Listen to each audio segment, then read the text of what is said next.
Good morning, dear children. Are you all there? Before we start the class, let me remind you, today we'll be having an interactive session, so no one should turn the video off. Your video should be on.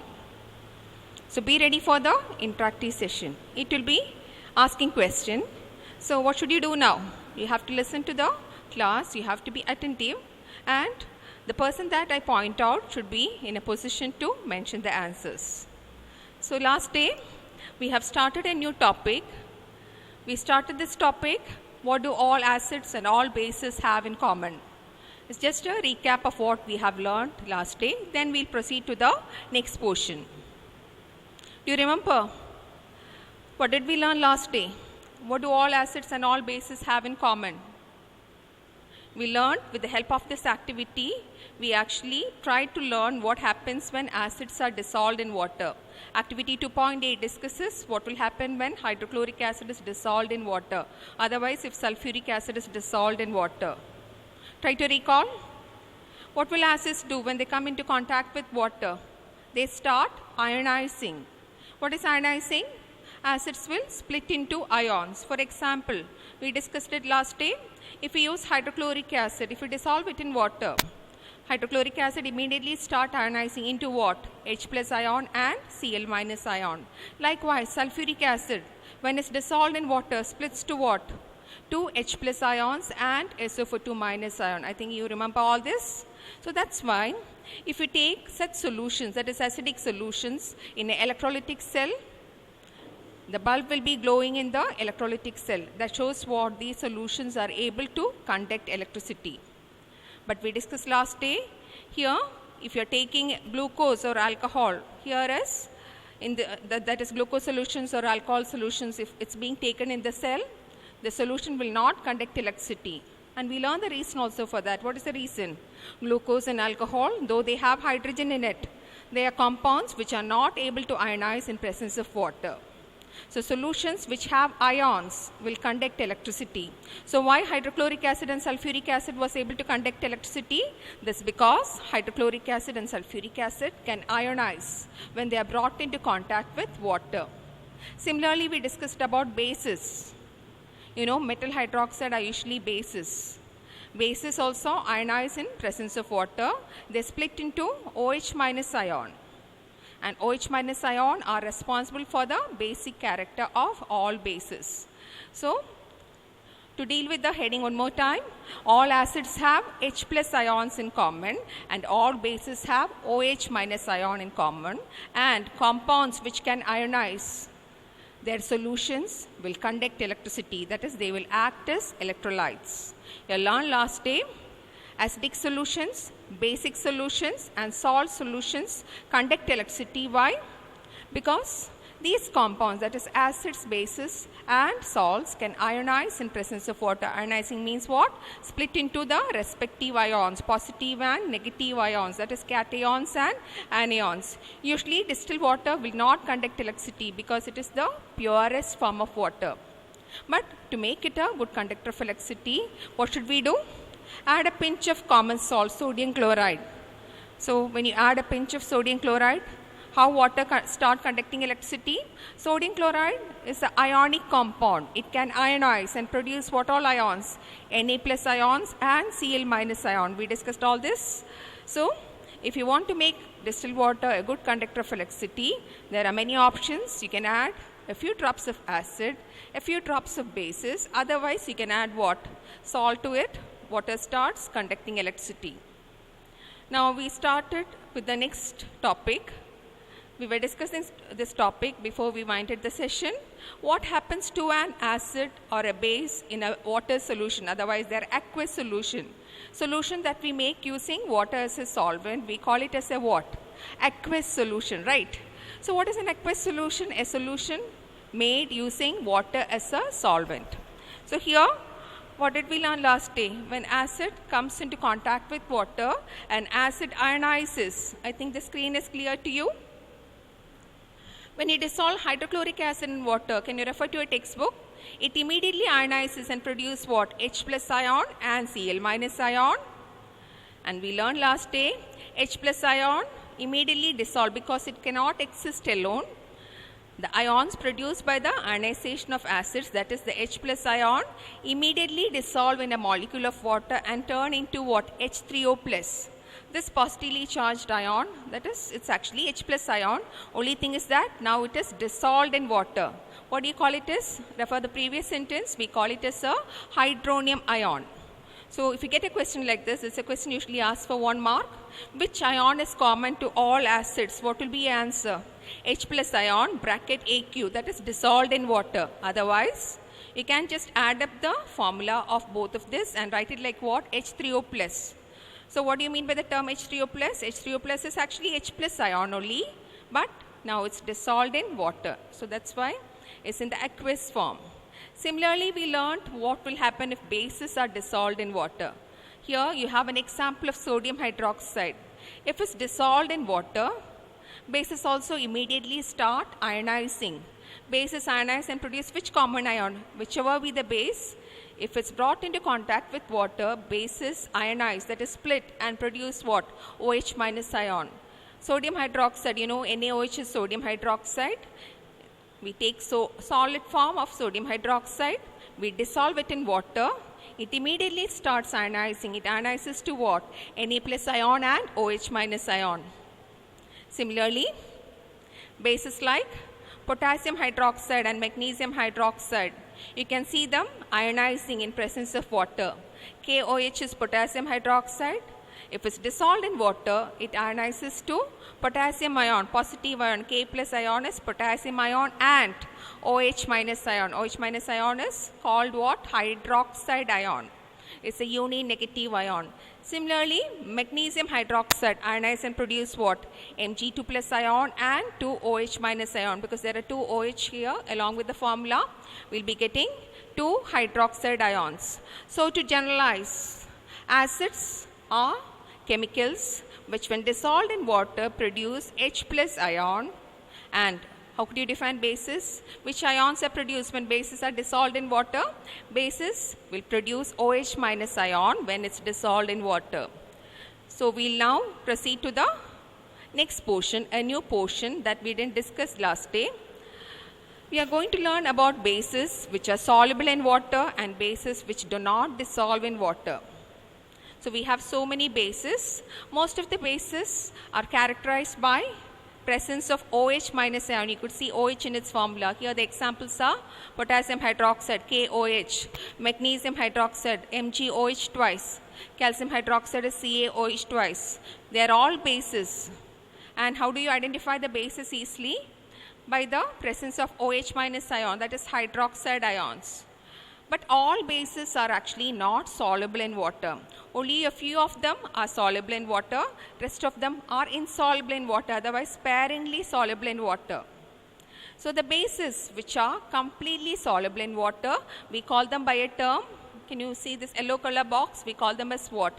Alkalis. So bases which are soluble in water, we call them as alkalis. We'll learn some examples for alkalis.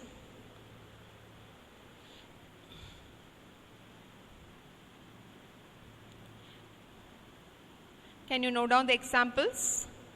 NaOH is a base which dissolves in water.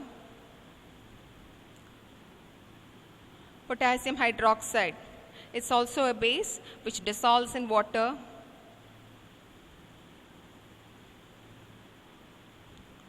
Note down all this. I'll be asking questions based on this.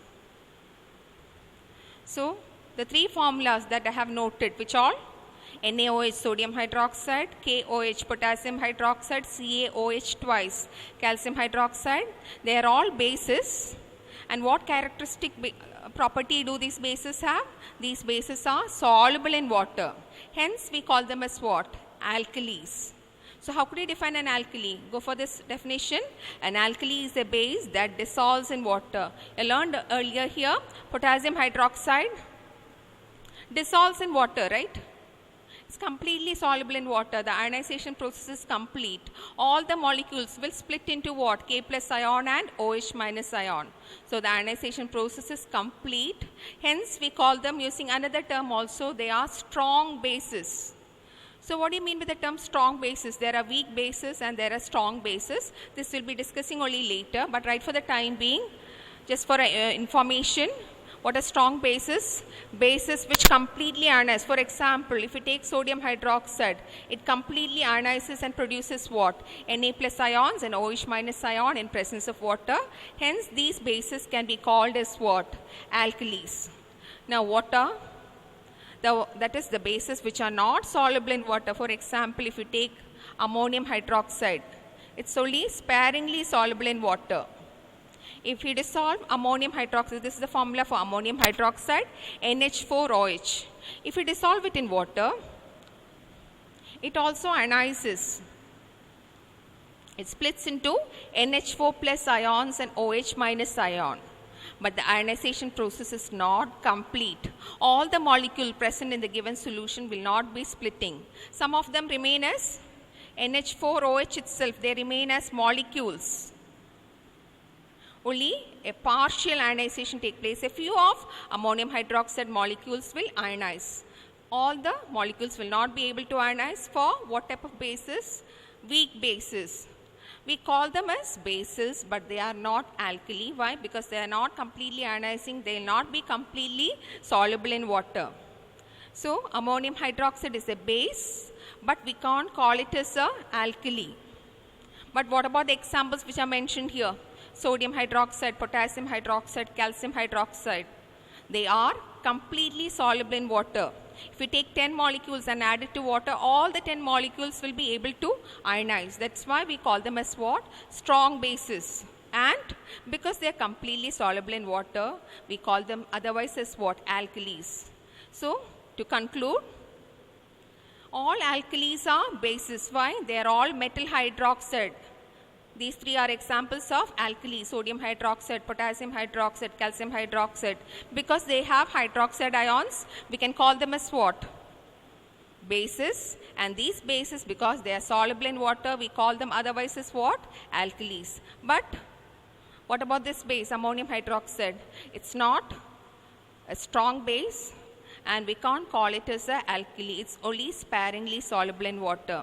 Sometimes some gases also show basic nature. For example, ammonia. Formula of ammonia is NH3. It's a gas. This ammonia gas is basic in nature. Why it's basic in nature? If it's dissolved in water, it turns to ammonium hydroxide. Compounds which are hydroxide are bases. That's why ammonia gas is said to have a basic nature. But they are not strong bases, they are weak bases. The two examples that I have written here, ammonia and ammonium hydroxide, are examples of what type of bases? They are weak bases. Their ionization process will not be complete. They will not completely ionize. We say they ionize only partially. So, how could you identify the terms strong bases and weak bases? Bases which completely ionize in water are called strong bases, and bases which go for a partial ionization, we call them as what? Weak bases or mild bases. Likewise, among acids also, there are strong acids and weak acids. This is not here mentioned in the topic, so you have to note it down. Acids also are categorized into two headings. Some acids are strong, some are weak. All mineral acids, you heard of mineral acids like what all? Hydrochloric acid, sulfuric acid, nitric acid. The three examples that are out here are examples of strong acids. So what are strong acids? As we discussed earlier, the ones which completely ionize. If you take hydrochloric acid, dissolve it in water, all the molecules that you add will ionize, that is split into ions. Likewise, if you add sulfuric acid to water, it also splits to 2H plus ions and sulfate ions, SO for 2 minus ion. Likewise, nitric acid splits to what?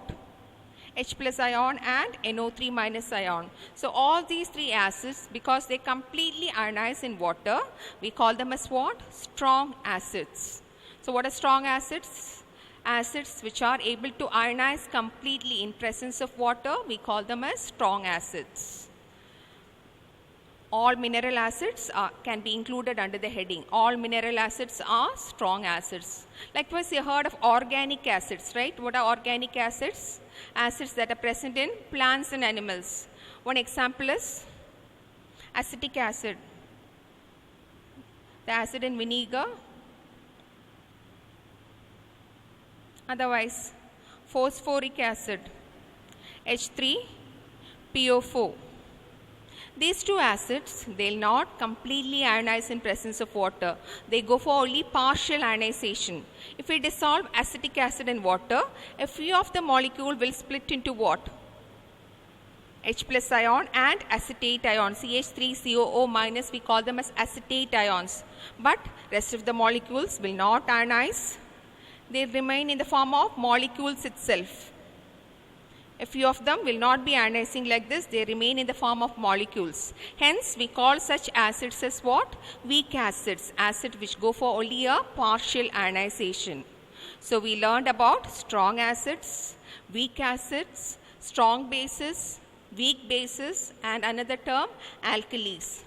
So, to sum it up one more time, you know what are bases? Bases are compounds which contain hydroxide ions, and the ones which are soluble in water, we call them as alkalis. Bases sometimes go for complete ionization. For example, maybe you have noted it: sodium hydroxide, potassium hydroxide, calcium hydroxide. They are metal hydroxide which completely ionize. Hence, we call them as strong bases.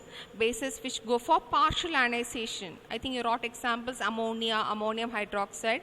We call them as weak bases, otherwise as what? Mild bases. Likewise, acids are also categorized into two. The ones which go for complete ionization, we call them as strong acids. The ones which go for partial ionization, we call them as what? Weak acids. So we covered this yellow color box. We learned what are bases and what are alkalis. I'll just read it out. It's a topic from which we need to start. Before that, I'll read the previous sentence, which is there above this paragraph. Bases generate, this is the definition for base. Bases are compounds which generate hydroxide ions in water, that is OH minus ions in water. And bases which are soluble in water, we call them as what? Alkalis. Now refer yellow color box. All bases do not dissolve in water. The ones which dissolve in water, we call them as what? Alkali. So what is an alkali? This is a definition for alkali. Underline it. An alkali is a base that dissolves in water. And these are the characteristics. You know what are the characteristics of bases, right? They are soapy to touch, they are bitter, they taste bitter, and they are corrosive. Because they are corrosive, you should never do this. Go for the next sentence. You should never taste it or never touch them, as they may cause harm. That's why we call them as corrosive. So which of the bases in table 2.1 are alkalis? You earlier learned table 2.1. So many compounds referred. So you have to identify the alkalis. So one characteristic of identifying alkalis is what? All of them are metal hydroxides. And usually alkalis are metal hydroxide of metals which belong to group 1 or group 2 of the periodic table. In chapter 5, that is chapter periodic table, you have arrangement of elements in the form of a periodic table. You have to refer to the first two groups. You know what is a column, right? The first two columns, and find the metals in the columns. The metals in the first two columns forms what? Alkalis, that is soluble bases. Sodium, potassium, calcium, they belong to these two first groups. So such metals form what? Alkalis. We'll discuss it later in the due course of the chapter. Now, this is how we define acids. Acids, go for the next one. Acids generate what? H plus ion. And how could you define bases? Bases are compounds which generate what? OH minus ion. Right? It's very important. Acids generate. Generate means produce. H plus ion. It's clearly mentioned. AQ in bracket means what? H plus ions are produced only in presence of water. Similarly, all bases Generate which ion? OH minus ion. So now we are going to learn what will happen if you mix an acid and a base with each other.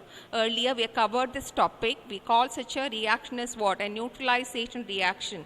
Here is the general equation of a neutralization reaction. Acid plus base gives salt and water. I'll write the example which is there in your textbook.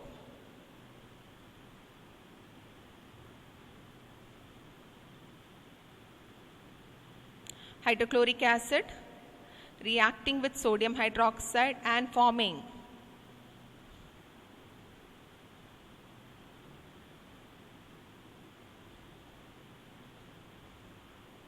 sodium chloride and water. You know what is neutralization reaction? When an acid and a base react with each other, they nullify each other, they cancel each other's effect.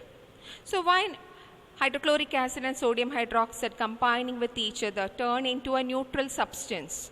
They turn into a neutral substance means what? Acid is losing its acidic property. This acid, that is hydrochloric acid, loses its acidic property. And the base that we have taken, sodium hydroxide, it's losing its basic property. Right now we discussed this hydrochloric acid is able to behave like an acid. Why? Because it ionizes and produces which ion? This ion, H plus ion. Similarly, sodium hydroxide is behaving like a base. Why? It's aqueous. Solution has which ion in it? OH minus ion in it. Right? So hydrochloric acid behave like an acid only because it can ionize and produce H plus ion. Similarly, sodium hydroxide can behave like a base because it can ionize and produce what? OH minus ion. So what will happen when this acid and base combine with each other? This H plus ion, which is responsible for the acidic property of hydrochloric acid, go combine with what? The OH minus ion, which is responsible for the basic property of sodium hydroxide. And when H and OH combine,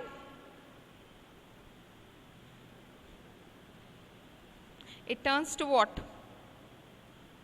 Water. You know, water is neutral. So H plus ion, which was responsible for the acidic character, has now combined with OH minus ion, which is responsible for the basic character. And that's why we say the resultant products are neutral. You know, water is neutral, and sodium chloride dissolved in water, you know, sodium chloride is a neutral salt. So that's why we call this reaction as a neutralization reaction. The equation that I have written right now can be generalized like this. This is the general way of representing an acid, HX. H is actually what? H plus. So an acid has which ion in common? H plus ion. That's why it's written outside the bracket. You know, the rest of the part of the acid, Cl, is represented using X. It can differ. For sulfuric acid, it is SO4 2 minus. But what is common to an acid? H plus. That's why it's written outside the bracket. Now, what are bases? Bases are metal hydroxides, right? Bases are metal hydroxide. So, they are generalized like this, MOH. So, what is MOH? It's the general representation of a base, because bases are metal hydroxide. The first part of its formula, metal is represented using the letter M, and bases have which ion in it? OH minus ion in it. So what happens when these two react with each other? H plus ion go combine with this OH minus ion and turn to what? HOH. HOH means water. And the rest of the part of the acid and base, that is H plus, and the metal combines and form what? The salt. That is salt MX. Here, if you refer to this equation, it will be very clear to you. Hydrochloric acid combines with sodium hydroxide and form what? Metal chloride, that is sodium chloride, and water. We call this reaction as what? A neutralization reaction. So the last equation actually shows why an acid and base reacting with each other turn neutral. So what is the reason for neutralization reaction? The H plus ion in the acid combines with OH minus ion in the base and turn into what? H2O, that is water, which is neutral in nature. So this explains the chemistry of neutralization reaction. So what topics did you cover today? We learned about acids, that is compounds which are capable of ionizing and producing H plus ion. Then we have bases, that is compounds which are capable of ionizing and producing OH minus ion. We learned about alkalis, that is water soluble bases. We learned examples also. Then this topic is actually what? The chemistry behind a neutralization reaction. What type of chemical reaction takes place when an acid and base combine with each other. Now we are going for an important topic. The topic is dilution, otherwise concentration. It's usually asked for 1 mark question and all. What is dilution, otherwise what is concentration? Can you underline this definition? This is the definition of dilution.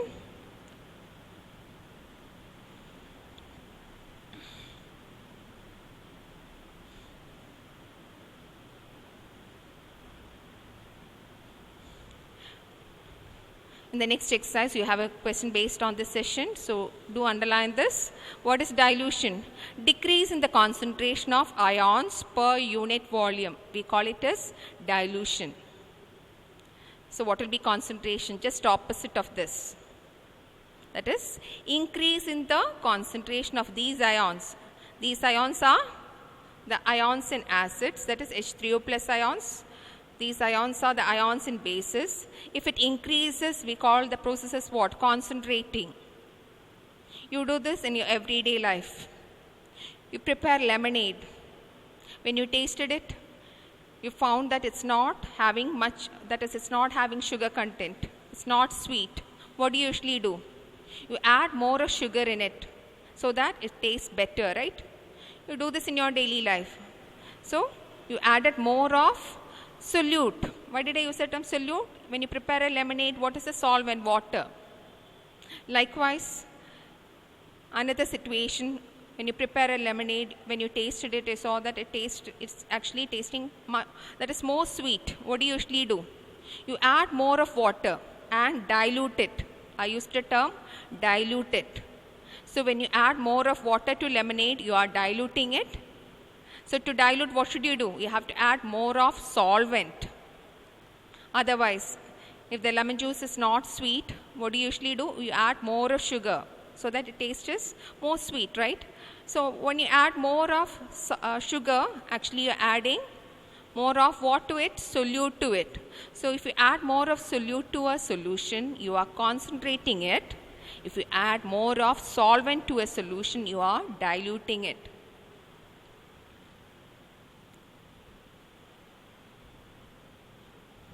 In lab, we have so many corrosive acids and bases. They are never used in their concentrated form. The reason you have learned, most of the acids and bases, they are highly corrosive. You could see this warning symbol on the bottle. A red triangle, you know, red is a triangle which shows caution. You have to be cautious when you handle acid and base. You can see in the picture, if acid or base, corrosive acids and bases, it will dissolve your skin, that is, it will burn your skin. You can see it can even dissolve glass. Glass containers dissolve in presence of concentrated acids and bases. That's why you need to be extra cautious when you handle such acids and bases. So to dilute acids and base, actually, I told you earlier, if you have to dilute it, usually how do you dilute a lemonade? You add more of water to it. But while you dilute an acid or base, you should never do it. Why? Such a reaction is a highly exothermic process. Here is a question. Dilution of acid, whether it's exothermic or endothermic. You know what is exothermic? What is exothermic? It's a process in which heat is liberated. What is endothermic? A process that takes place by absorbing heat from the surroundings. Here this dilution process is an exothermic process. So suppose you're adding concentrated acid directly to water. Actually, the acid, when it comes into contact with water, because it's highly exothermic, the reaction mixture may spurt out and it may turn to be highly dangerous. So what's the correct procedure of diluting acid? You have to first take water in a beaker and then add acid to that water.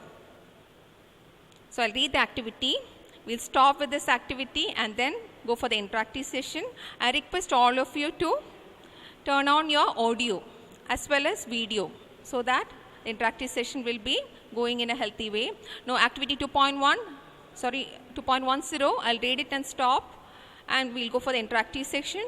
So what is the activity? Take 10 ml of water in a beaker. This is the procedure for diluting acids or bases. And you have to add a few drops of, suppose you are going to make dilute sulfuric acid. What should you do? You have to add a few drops of concentrated sulfuric acid to water and swirl. Swirl means what? Mixing the beaker slowly. Touch the base of the beaker. Is there a change in temperature? Will there be a change in temperature? Definitely yes. Why? As I mentioned earlier, this process is a highly exothermic process. So that's why. I'll just stop mentioning one more thing.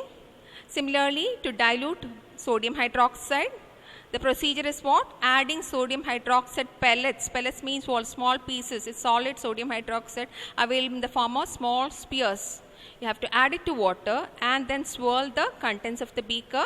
Sodium hydroxide will dissolve and we'll get a dilute solution of sodium hydroxide. So shall we start with the interactive session?